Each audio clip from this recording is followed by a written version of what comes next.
Live and on demand from the WNY News Now studios in downtown Jamestown. This is WNY News Now.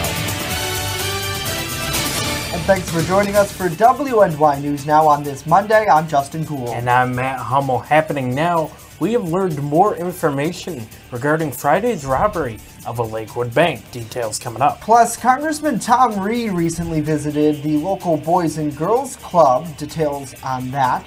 But first, we get to check up our forecast. Chief Forecaster Dakota Hunter is live in the First Defense Weather Center. Hey, Dakota. Hey, Jam, Matt, and happy Monday to all of you, if there is such thing as a happy Monday. But man, it is warm out there. Look at this. This is the Sky Vision camera coming from the Mill Creek Mall in Erie. Look at this temperature, 60. And we're in February. Unbelievable. And look at the amount of sunshine. It's a nice day to get out and do something out in the yard, or to get outside and do something today, because it is gorgeous. The high yesterday was equally as good. 52 was the official high yesterday. 43 was the low this morning. And we're going to be giving this record a run for its money. I think it'll be safe today, but the record high for this date's 58. We're going to be into the 50s once again today. Now, we still do have a flood watch that is in effect for Chautauqua and Cattaraugus counties. This is for the potential for, with the snow melt and also the rain that comes later, and with the ice that's going to be melting on the local lakes and streams, could cause some ice jam flooding. So again, that's in effect all the way until Thursday. First Defense Doppler's dry for the early afternoon. So hour by hour, look at these temperatures. It's unbelievable. We're going to be into the 50s to lower 60s for most spots. A dry day, but rain comes our way toward the end of the towards the end of the evening. So we'll time out the rain chances. Plus, yeah, we get back into winter for the weekend. We'll talk about it with the extended forecast in just a few minutes, J-Matt. Alrighty, Dakota, thank you so much. The suspect in Friday's robbery of the Five Star Bank in Lakewood reportedly scouted another location prior to the robbery. That's what Lakewood Bus-Tie Police Chief John Bentley said during an interview with WNY News Now this morning. Bentley says that the suspect was wearing the disguise while scouting, and he's urging people to stand up and speak up when seeing anything out of the ordinary. If anybody sees anything suspicious, call somebody, say something. It could literally mean somebody else's life or your own, because this guy meant business. I mean, because we had people who saw him prior to this who had an opportunity to make a call to possibly have stopped this from happening, and they didn't because they didn't want to offend anybody. People need to wake up, and when you see something that gives you that feeling like there's something wrong, you make a call and you tell somebody. Now, Bentley says that the truck used is unique because it's a heavy-duty Ford that's considered a limited edition. The truck is maroon with a tan trim on the bottom. Currently, the FBI and Chautauqua County Sheriff's Office are assisting in the investigation. Police said that this was a takeover-style robbery where employees were ordered at gunpoint into a room. Police said no one was hurt during the incident. As you can see, the robber was heavily disguised, but investigators say that the suspect is a white man who is 250 to 275 pounds and around 6 feet tall.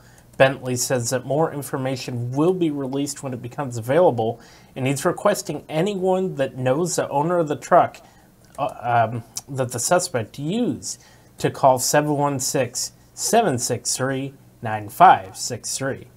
In other news, an Ohio native is facing charges after Chautauqua County Sheriff's deputies said he crashed his snowmobile after allegedly riding it while intoxicated Sunday afternoon on a public snowmobile trail in the town of Sherman. Sheriff's deputies were called to a hotel in the village of Mayville to assist firefighters there with an injured subject from a snowmobile accident. Deputies said that 28-year-old John Karlsvik was taken to Westfield Hospital via ambulance for his injuries sustained in that crash. Upon further investigation, they believe that Karlsvik was reportedly found to be riding the snowmobile while intoxicated. He's charged with snowmobiling while intoxicated. Deputies said the man was issued an appearance ticket and will answer the charges in the town of Sherman court at a later date. A City of Jamestown man is charged with second-degree unlawful imprisonment after Jamestown police say he held a woman against her will at a Linden Avenue apartment late Sunday night. Police say that 32-year-old Gordon Pangborn Jr. allegedly restrained a woman against a wall and did not allow her to leave the house. Police say they took him into custody without incident. Pangborn Jr. Is in city jail pending arraignment. And meanwhile, another man is facing charges after Town of Ellicott police said he allegedly held a woman against her will inside of a West Falconer Street house on Sunday afternoon. Patrick O'Brady, no age provided, was arrested just before 3:30 p.m. after police responded to the house for a reported domestic dispute. Now, Ellicott police said Brady is charged with criminal obstruction of breathing or blood circulation, unlawful imprisonment, and second-degree harassment. He was arraigned in front of a judge and released. Police said he's due back in court at a later date. So, Justin, you were on scene, right, of that robbery? Going back to A1? Going back to our top story, I mean, I was, just to tell everyone, I mean, I was about to go shopping in Lakewood for, off the clock, so to speak, and we got a bunch of tips from you, our viewers, who we really appreciate it. Again, if you ever see anything newsworthy, send it our way, but arrived to the bank and confirmed it with sources that it indeed was a bank and that the suspect involved used a weapon, and that's really all we knew at that point until, obviously, as the weekend progressed and their investigation progressed, we learned so much more.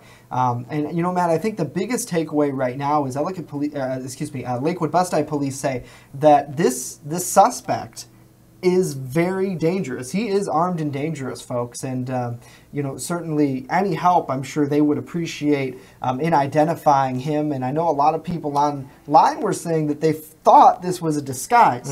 Police haven't said anything, but they haven't ruled that out either in regards to that. So they're obviously looking for this person, and there's quite a bit of unique aspects to this case along with the truck. So certainly, quite an odd story either way, and thank God no one was hurt in that situation. Well, actually, and you can find the full story on WNYNewsNow.com, but Chief Bentley did say that there was a disguise. Oh, so this is not necessarily what the man looks like then? Can we roll that image again?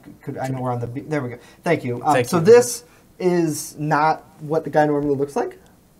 Apparently not, because the chief thinks. Anyways. Yeah, because if you go back on to the story, Chief Bentley said, and this is my major takeaway from what we have fresh right now, is that the suspect scouted another location wearing a disguise. Oh, really? Yeah, prior to this incident. Wow. So crazy. I mean, gosh, a lot of people I'm sure are chiming in on this story, saying hello to Cindy, to Wendy, to Tracy as well. Susan, hopefully you're enjoying that 82 degrees. Very jealous. So certainly Smathers chiming in here. Call Tyler Perry.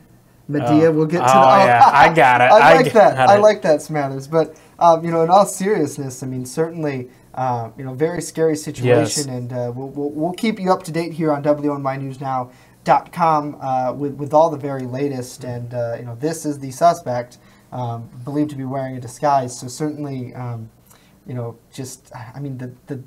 context of him, police saying, allegedly ordering the folks inside that bank into a room at gunpoint, I'm sure was very, very terrifying. And a lot of people were saying, it almost seems like something ripped from Hollywood, and it certainly does. And don't forget the unfortunate part, too, where Bentley said that it looked like there was something that appeared to be maybe a bomb. Right. And he claimed that he had a bomb on him. Right. So, yeah, definitely a scary situation. Yeah. We'll keep you up to date. Absolutely. So that will be our top story probably throughout the week. Coming up, though, more local news. Congressman Tom Reed, he makes a visit to the Boys and Girls Club here in Jamestown. He's trying to tackle the drug epidemic and helping kids there. Well, first, a Jamestown City Council member announces their bid for the mayoral position as News Now continues.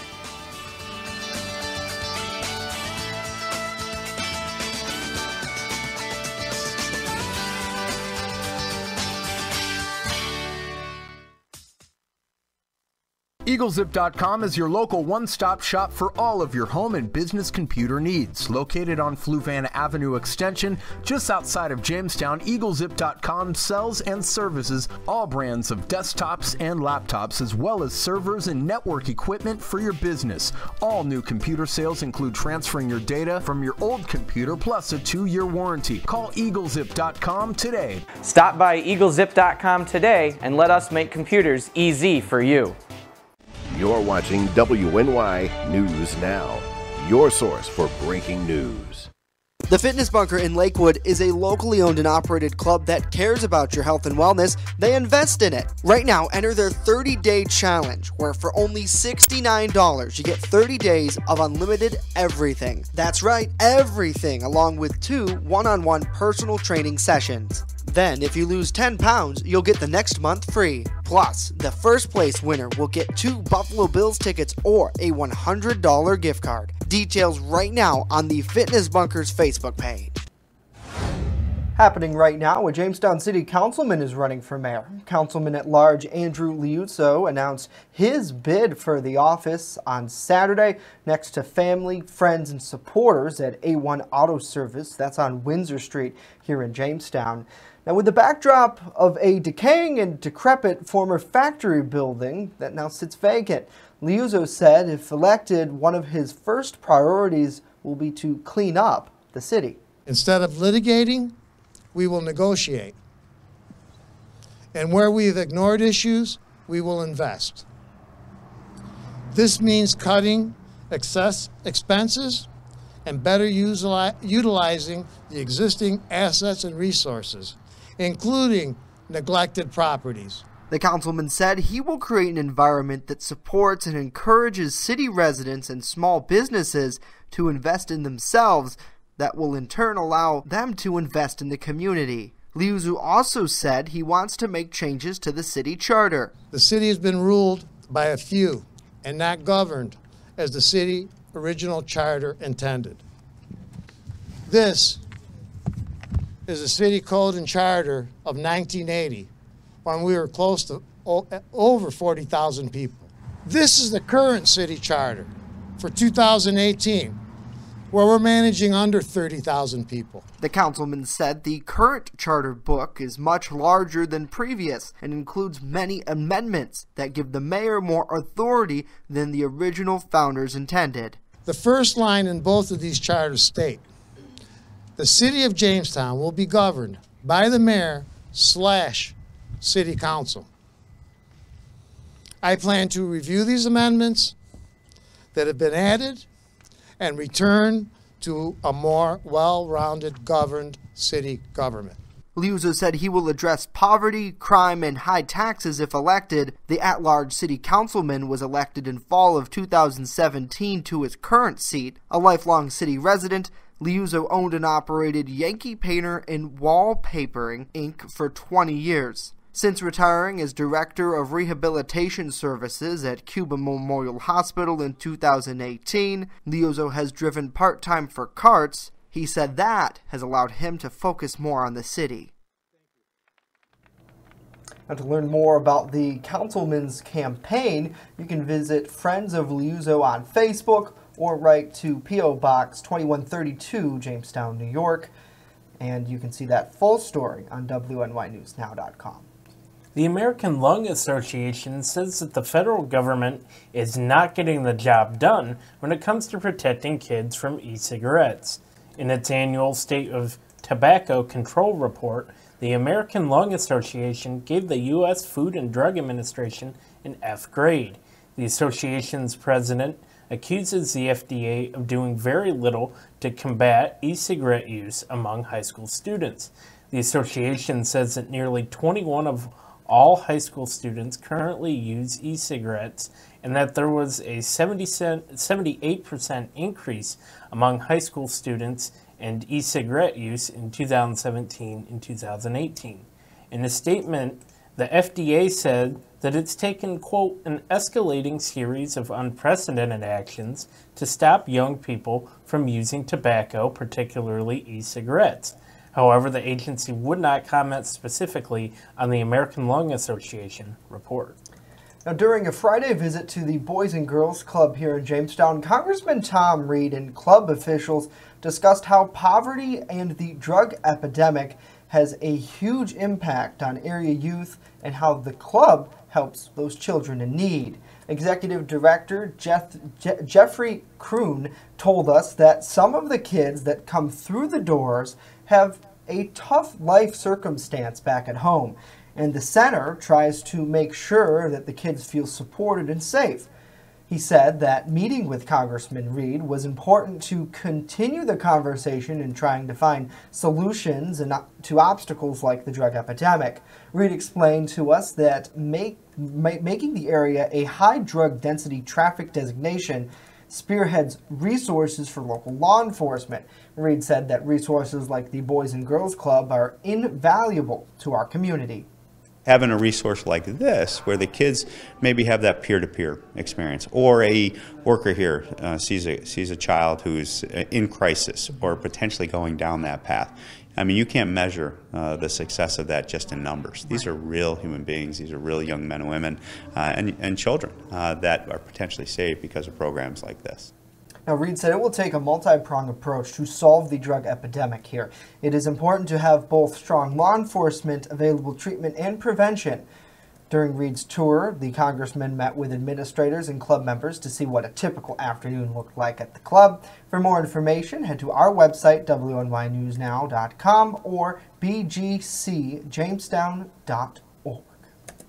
Wow. Yeah, that was a pretty good story, Justin. Yeah, it was a good day. I think there was a lot of good conversation that took place at the Boys and Girls Club, and Congressman Tom Reed works really hard with organizations like that, and certainly very interesting to see kind of what the club wanted to hear, and I think that's what the congressman's whole intention was to go to the horse's mouth, so to speak, and see what exactly they needed. And they said that they're doing well. They have a lot of great programs that we saw that day that help these kids. Obviously, funding's a big thing that they always could use more of, and also outreach to the community is another big thing. And certainly they want the congressman and local officials alike to continue their search and efforts to quell the drug epidemic, because really they are a great safe place for kids who unfortunately really wouldn't have anywhere else to turn, which is sad in a way for sure, but great that they have that option. Absolutely. Good work, Justin. Good, diligent work. Who's online with us? Let's take a look. We're saying hello to Brenda, to Michael. He's watching as well. Hello, Michael. Hopefully you are doing Apparently well. I've joined. I don't know. Matt, it says Matt is joined. Does that mean that somebody hacked my account? I think you watched on your phone about a couple minutes ago, didn't you? Yeah. During that break. Mark is joining us as well. Hello to you. Thank you so much for being here. Wendy is here. She says, talking about the snow over the license plate. Yeah, Wendy. And Smathers here as well. Cindy, still so very jealous of Susan and the 82 degrees down there in Mexico. Plane tickets need to be sent our way. I know. We really need to get on it, because I think that would be a cool. Yeah, absolutely. The WNY News Now in Central Texas, where it's warm and sunny. So. But actually, today's going to be a pretty good day. I think Dakota will have more details in just a bit. But so beautiful outside. I'm excited to hopefully get out this afternoon a little bit during my lunch. And coming up next, though, Jamestown Public Schools work to increase the level of positivity throughout the system. We'll explain that. But first, as you said, Dakota Hunter has a live look at our weather as News Now continues. Live and on demand, you're watching WNY News Now.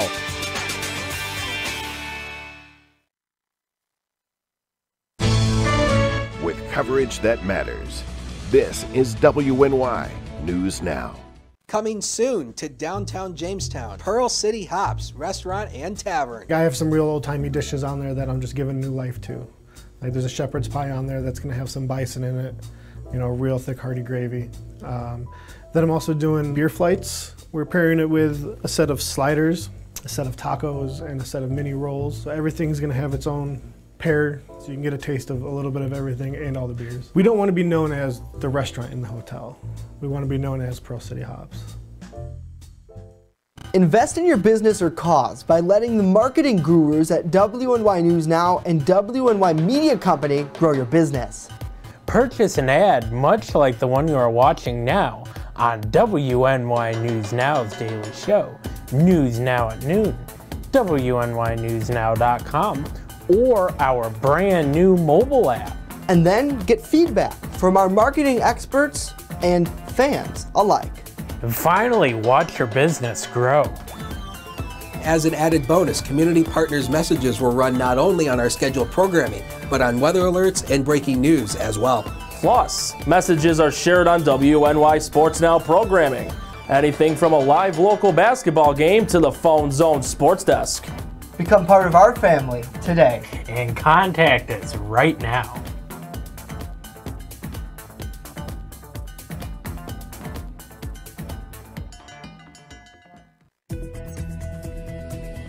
First Defense Weather, the Southern Tier's only live and local weather source. Now, here's Chief Forecaster Dakota Hunter. Jeez, it could be in the 60s this time of the year, and Jay and Matt will still complain. Take it. Here we go with the... I'm sorry? We're happy. We just always want more. What are you gonna, I know. What are It's you gonna just, say, well, Dakota? I do have to tell you that it's going to get cold once again. Okay. Thanks a lot. Well, It's early February. What do you want around here? Talking about the groundhog, of course, Saturday was Groundhog Day, a weather person's favorite holiday. And this is what Punxsutawney Phil said. He did not see a shadow Saturday morning, which means spring arrives in 6 weeks. Spring in 6 weeks. We'll see. Phil's accuracy is 40%. Oh!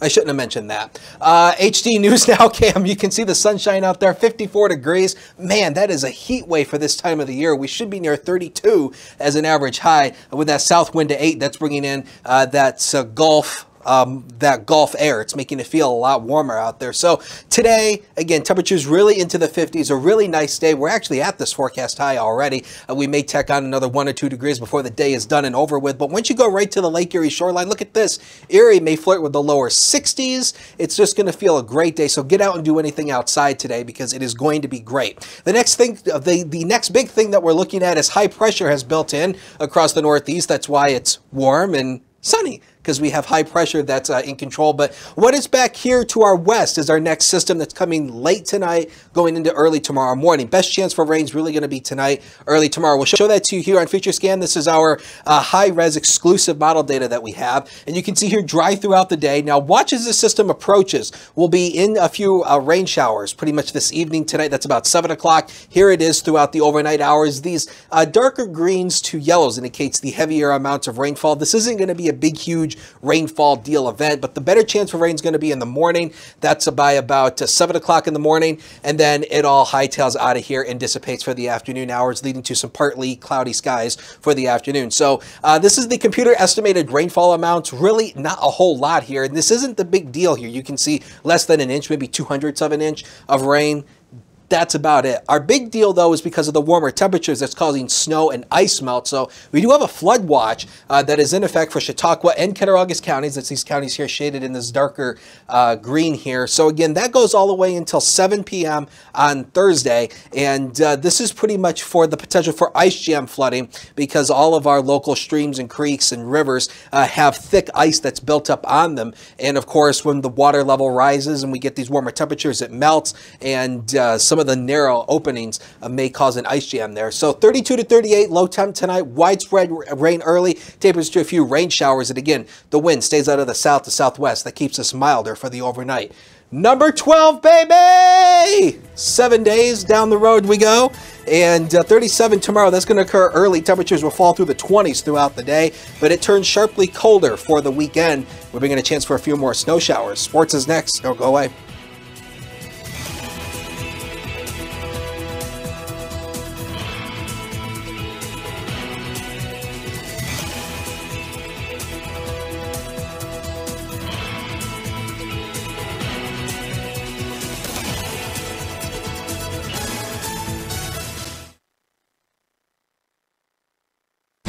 You're watching WNY News Now, where coverage comes first.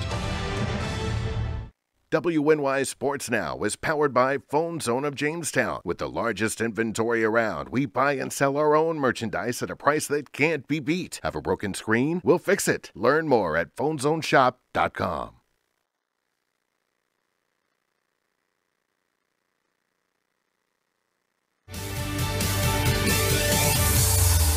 Happy Manic Monday, sports fans, and welcome back to WNY News Now. I'm Norm Rodriguez with a look at sports.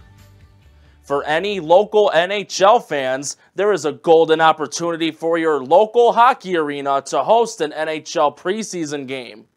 All you have to do is go to crafthockeyville.com and explain why your community should be the next Craft Hockeyville USA using at least one of their required actions. The ways you can promote are by writing a story, provide photo and video of the arena, share a rally page via social media, or post a note. The winner not only gets to host a preseason NHL game, but also receives $150,000. Entering the contest will end at 11:59 p.m. Eastern Time on March 2nd, and voting will commence from March 30th to 31st.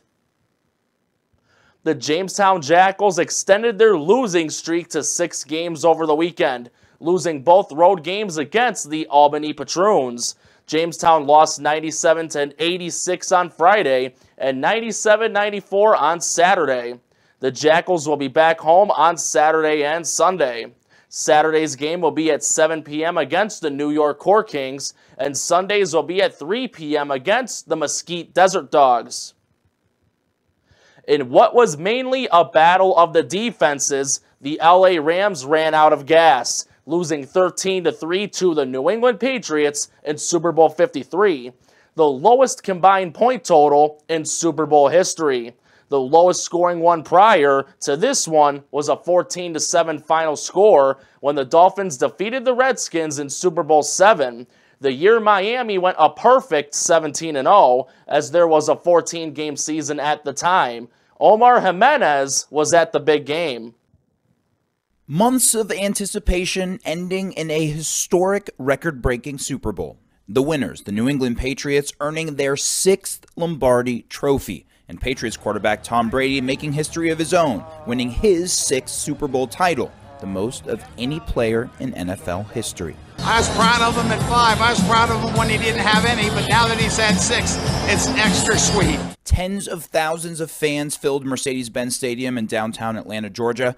The Reverend Dr. Bernice King kicking off the night with the coin toss, joined by civil rights icons Congressman John Lewis and former ambassador to the UN, Andrew Young, a nod to the city's history. At halftime, Atlanta's own Big Boy joined Maroon 5 for the show. Controversy swirled in the months leading up to the game as artists declined to perform, some reportedly citing solidarity with former San Francisco quarterback Colin Kaepernick. But despite the Patriots tying the record for the most wins ever, it was the lowest scoring Super Bowl in history. It was the first Super Bowl where neither team made a touchdown in the first 3 quarters, and the Patriots made the first touchdown during the 4th quarter with only 7 minutes left in the game. Back home in Boston, football fans filled the streets to celebrate the victory, and Boston's mayor announced the city will host a parade on Tuesday to celebrate the team's 6th championship. Once again, that's Omar Jimenez reporting. The Rams were also only the 2nd team to fail to score a touchdown in a Super Bowl, the other team being the Miami Dolphins in Super Bowl 6 47 years ago. Julian Edelman took home Super Bowl MVP honors, snagging 10 receptions for 141 yards. Justin and Matt, back to you. Thank you, Norm. See you soon. The Jefferson Middle School 8th graders Kirsten Fraley and Olivia LaMountain decided recently to spread positivity at their school with a positivity mailbox in the library. The young ladies approached library and media specialist Julie Livingood while decorating the library desk for Valentine's Day, and they realized there was an empty mailbox. The girls check the mailbox daily, and when it starts getting low, they add sayings, quotes, or something that they might create, such as "be unique" or "shine bright like a diamond." The girls feel strongly that you need to spread positivity and kindness every day. Living Good sees the results of the girls' work as a positive addition to the class. Oh, well, that's incredible.